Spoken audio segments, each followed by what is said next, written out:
He is the creator and sustainer of all the worlds, whether those worlds are known or unknown to mankind.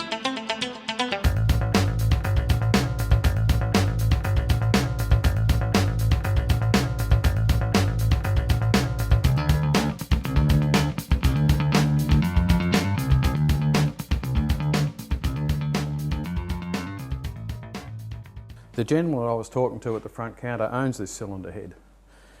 We found it's just as important as doing the work that you can explain to the customer step by step what you're doing to it.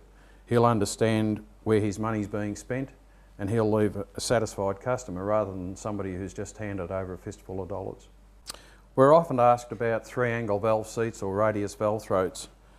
There's a lot of theories going around about that. But what we normally would do on an intake seat, we will do a 30-degree top cut, 45-degree seat, and a 60 or a 70-degree throating cut or narrowing cut.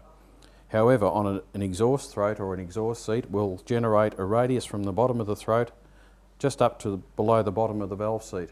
We found out through many years of dyno testing and flow bench testing that air prefers on an exhaust seat to have a radius under it, and on an intake to have a couple of square edges that the air can break away from and then recollect itself back under the back of the valve. Because a camshaft can make or break the performance of an engine, it's always important to degree the cam wheel in exactly where you want it to be. That's done by means of 2 dial indicators, one on the piston, one on the valve follower, and a degree wheel. By using these 3 pieces of equipment, we can ascertain exactly where that camshaft is to be set up in the engine to give maximum performance.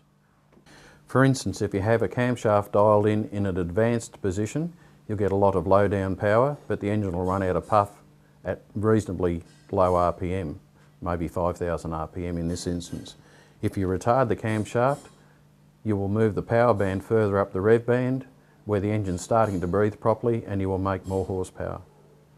Because of some of the fuels that are used today, for example LPG and unleaded fuel particularly, you get a situation which is called valve recession, and that is created by the lack of lubrication of the lead between the face of the valve and the valve seat that it comes home on when it's shutting in its position.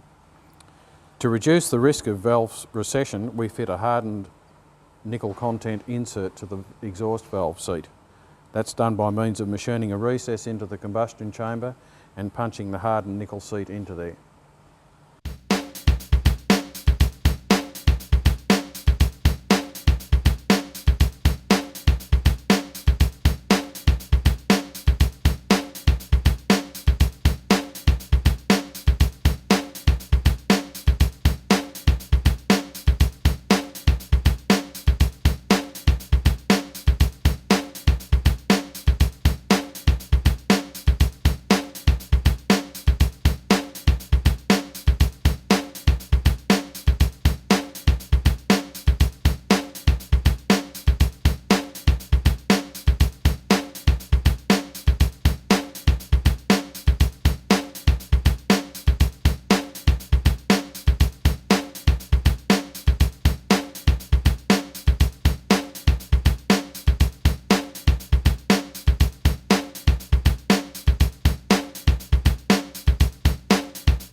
Once the recess has been machined and the valve seat's been fitted correctly, we then cut a seat, a finished seat on the valve seat, drop the valve in, make sure that it blues in and seals correctly, and that vehicle will then be ready to do thousands of trouble-free kilometres.